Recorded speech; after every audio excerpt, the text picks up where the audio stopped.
So first day with the Chargers plan. Any questions? I know it's going back to last year and every season's different, but you've had some boom and bust defensively. Is there a commonality to the number of games recently where you've given up so many points on yards? I think, look, the one common theme, offensively or defensively, because it's a complementary game, as that game was unfolding 2 weeks ago, we played in a low-scoring game. And now you may have gone into that game as a coach thinking, this is what I think it's going to be, but very quickly, then you understand how the game's unfolding. And last week was different. So to answer your question, look, they came out passing to throw. They did a good job getting rid of the ball quickly. Sure, there were a number of things we want to clean up.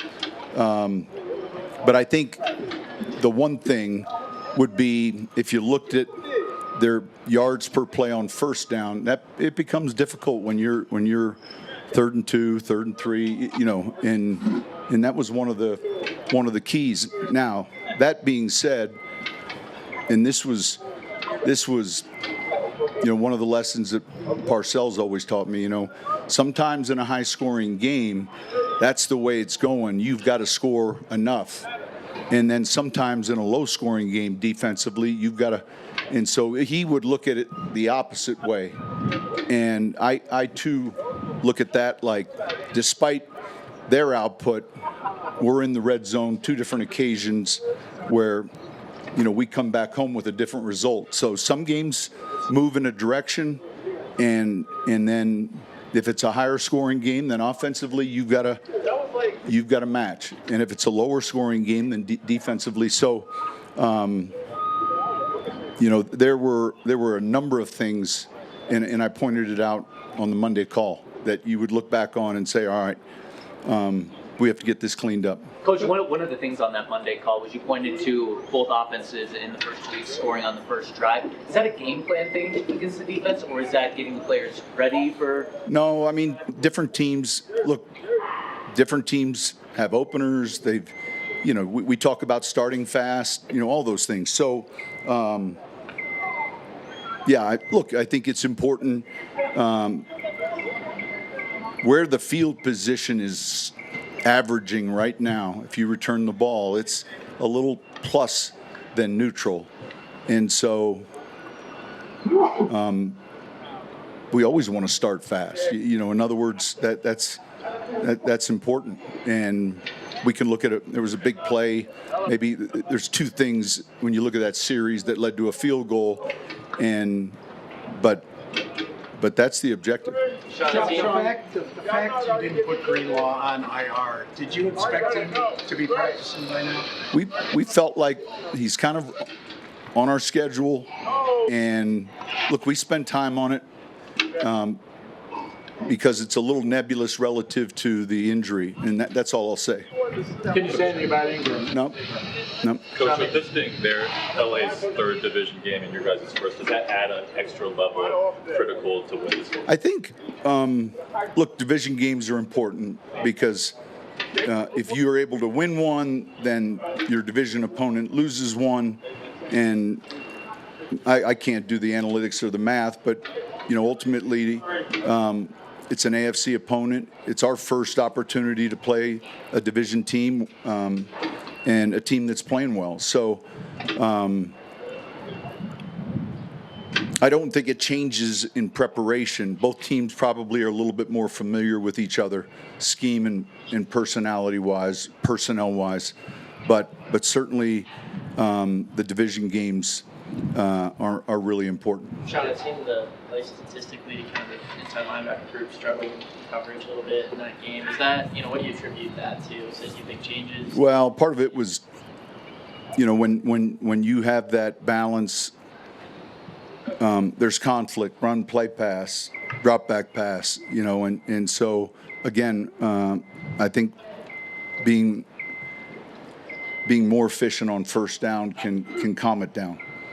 It looked like on Monday night the Chargers defensively forced the Raiders to kind of take the underneath stuff, go down. They do a very good job of staying on top and limiting the explosive plays. They do a good job disguising their coverages, but they force you in some instances to be patient. You have to understand the coverage scheme that you're getting, and then where the ball might go depending on what they're doing. Is that difficult at all as an offense to have those extended drives versus? No, I listen. If that's the route, then I think that you understand that as a play caller, and you understand that as an offense. Sean, what do you see at this point in his career? How big a loss is Mac for that defense, just in terms of what he's still? Man, well, we played the Cowboys one year, and we thought there was no way DeMarcus was playing in that game. That's before he came here, and it was a Saturday night game. We were 13-0, and he had a neck, didn't practice, and on the third down plan, I would say we probably didn't spend enough time relative to the nudge plan. And here come the introductions, and out comes DeMarcus Ware, and so sack fumble. And then later that season in the Super Bowl, Indianapolis's defensive end, same thing with a foot and ankle, but we've got to prepare like we're going to see him and have a plan. Obviously, he's a fantastic player. Freeney was the player I was referencing, but that happens one time to you in your career, and so tonight we work on third down. We've got to have a plan in place in case he comes running out of the tunnel. I learned that lesson once. What's your relationship like with Jim Harbaugh and your history? I know you had some good battles back in your days with. Yeah, I think very good. I think, look, I worked with his brother John at the Eagles. Their father was a fantastic coach, and the two of them are fantastic coaches. So our league's better when Jim's in it. And I've said this before, out of respect. I mean, I'd rather him be in a different division, but he does a tremendous job with his team, and as does John, and that's. Think about that. At one point, there was a Super Bowl where the two of them were coaching against each other. I mean, we might go 200 more years before that happens again, and that's pretty remarkable. John, you talked talked some in the offseason about Troy getting a little more physical, adding a little bit more weight. But what are you just seeing from him from a technique standpoint? The thing that you guys notice, we see, is his run after the catch.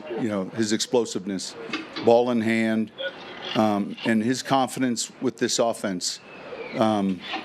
Sometimes, and we're seeing it with the Chargers receiver from TCU. A lot of times they're in an offense where they may just line up to the left side of the formation their whole game, and occasionally come inside to the slot to the left, and then coming into the NFL where they're moved around, and your X or Z. Sometimes that transition takes a bit. And Troy the same way at Oregon, and so. He's handled it well, and I've been really impressed with his camp and these first 2 weeks. Sean, what are you seeing from Herbert in this offense in year two with Jim? Well, they're very efficient on first down. They do a great job with their run game plan. They'll be in heavy groupings. They'll give you gap schemes. They'll give you zone schemes. The play action that comes off of those runs is difficult. And then they're very efficient in their drop back game.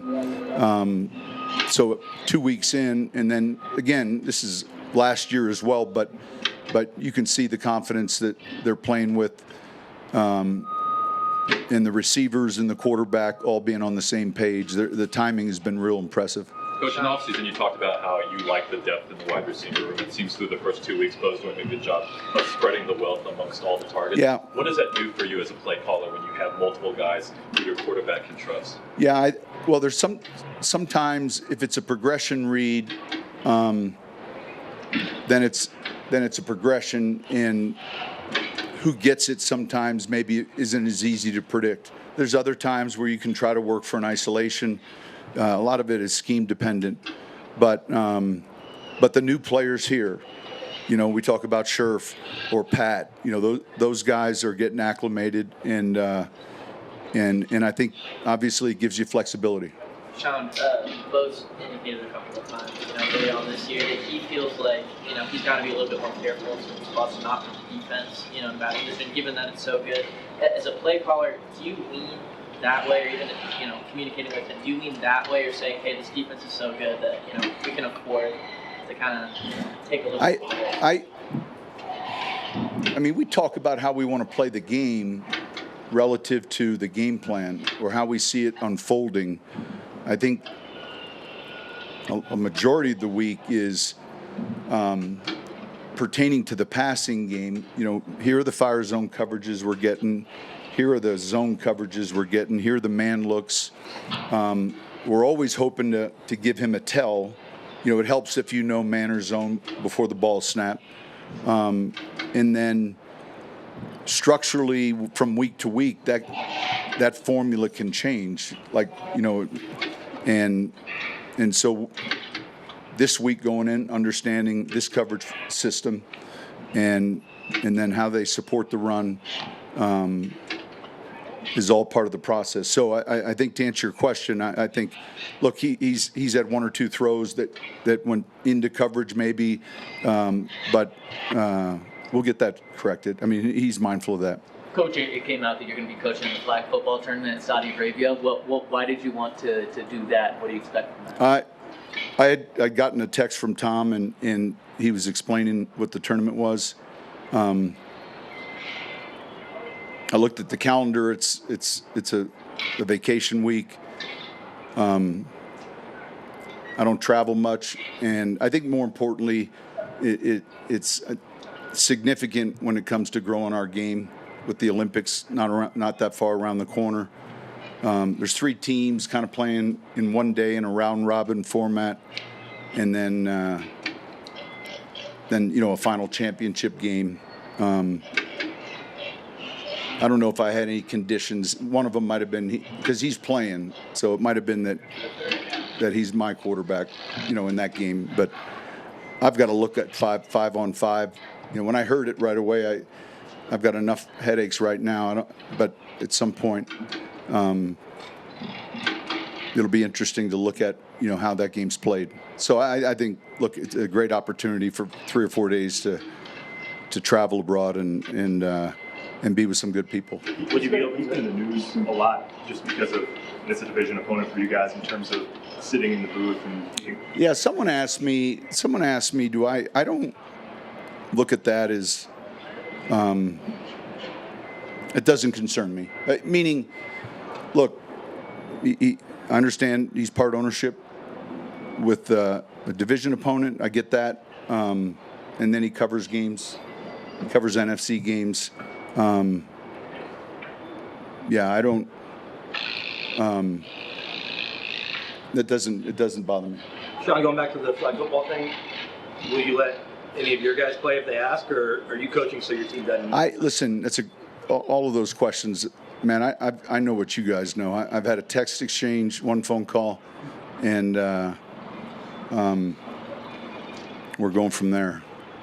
Sean, it looked like, I think it was either third or fourth quarter last year. You kind of had a little just exchange with Bo, where it seemed like he wanted. I saw what you guys saw, and look. Is that common? No, that wasn't what it appeared, though. It was an affirmation of this is what we're wanting to do. So sometimes, because I was looking at it and trying to think, did we ever? And I don't recall. I think it was more about excitement, and it was. But I saw it, and so it was following, I think, a series where we ran it pretty well, and I don't recall it ever being. I would know if there was ever one of those moments, but I guess what I'm saying is I don't think it was what it appeared. In fact, I know it wasn't. So Thank you. Go ahead. Coach, how do you manage a young player's emotion like RJ, who probably wants to play as much as possible? How do you kind of dial him into your plan, your vision, while also appreciating that he would want to play? Sure, and look, he'll continue to get